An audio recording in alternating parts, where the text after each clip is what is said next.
Hello, I'm back with another book review for you, and this one, well, it's definitely a double, and it's kind of a triple. There's one book I haven't got physically here with me because I did decide to return it, and I don't have that much to say about it.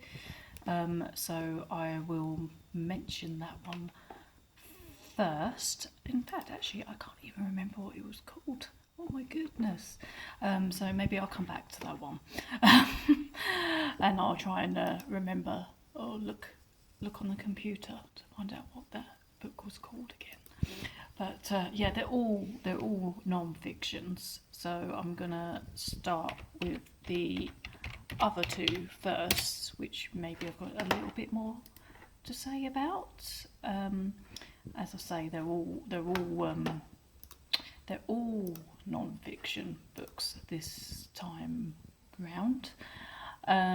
So which one should I talk to you about first? Well, the first one I read out of the two I've got physically with me is another one by Romesh Ranganathan. As you might remember, I read his first book not too long ago, Straight Out of Crawley. This one is called Life Lessons from a Reluctant Adult, as good as it gets.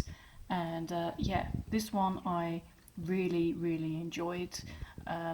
I enjoyed it more than the first book, which I did enjoy as well, but this one I actually enjoyed more. I really like his sense of humour, this kind of sarcasm, and in this book he kind of talks about kind of growing up, being an adult, and all the scenarios that happen, and you don't always know how to navigate them.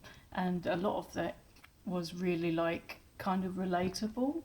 Not so much about being a parent, because I'm not a parent, but a lot of the other stuff in there was very relatable, and you get to know him kind of well from some of the stuff he writes about.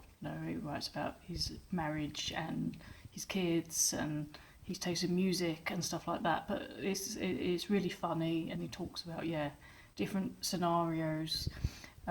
You know, a reluctant adult, as I think so many of us are these days. And he's only a few years older than me, I think. But yeah, so I really enjoyed this one, and I liked it more than the first one. He wasn't quite so much of the fat shaming himself in this one. He was a little, but not as much. So that was a plus. And yeah, I just really enjoy his sense of humour. Yeah, so I recommend this one.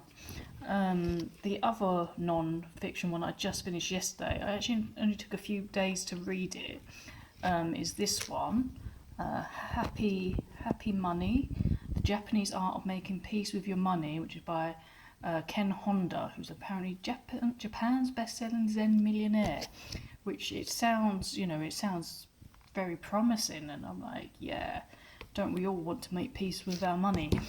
However, I didn't really get much out of this book at all. I really think it didn't need to be a book. It could have been summarised in maybe in a small essay.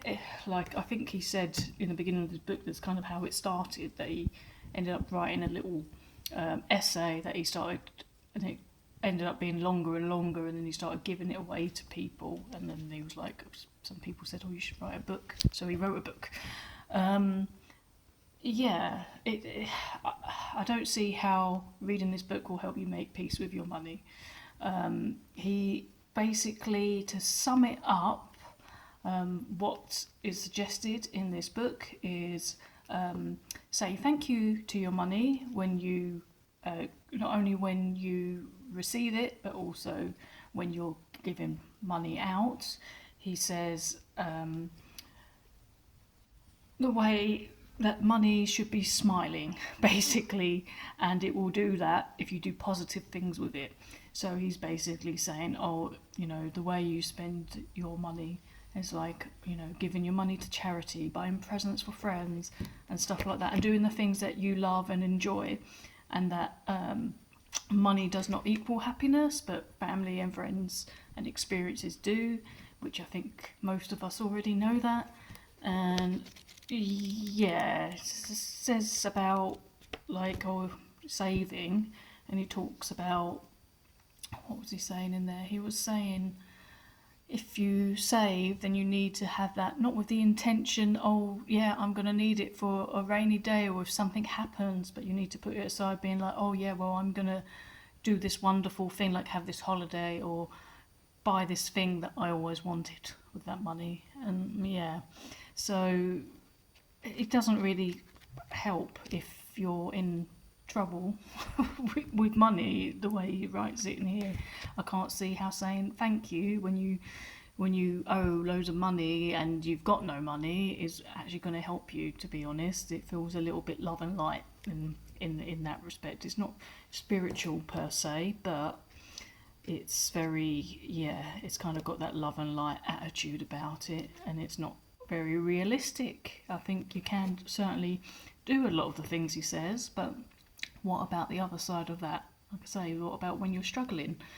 So yeah, I wouldn't bother with this one. Happy Money, Ken Honda. And now I'm just trying to find out what that other book was that I read. It was another non-fiction one, and it was about fairies. Yeah, there we go. So it was called The Faery Teachings, and it was by Orion Foxwood. So it was basically like about fairy belief, and it was about the history of fairies and stuff like that, which is a subject I'm really interested in and do know something about, and about fairy spirituality. However, I didn't really like how that particular book was written. It was very, like, I don't know, it wasn't very easy to read, and also kind of the way that writer wrote about fairies is not, for me, that's not how I experience them. Kind of that very, I don't know, that you've got to follow these certain rules and stuff, which to some degree I do believe is true, but it's really emphasised quite a lot on that stuff and doing these various spiritual things that I don't think are necessary to do in order to make a connection with fairies. Anyway, I'm going to leave it at that. So yeah, that's 3 books. So don't bother with the Fairy Teachings if you're interested in fairy stuff. Don't bother with Happy Money by Ken Honda. But do bother, if you like humour, with Romesh Ranganathan, As Good As It Gets, because that one is really funny. And that's it for now, and I will see you again very soon, no doubt. Let me know if you read any of the books in the comments, and let me know what you thought of them, or just what you're reading now and how that's going for you. And I'll speak to you very soon. Bye bye.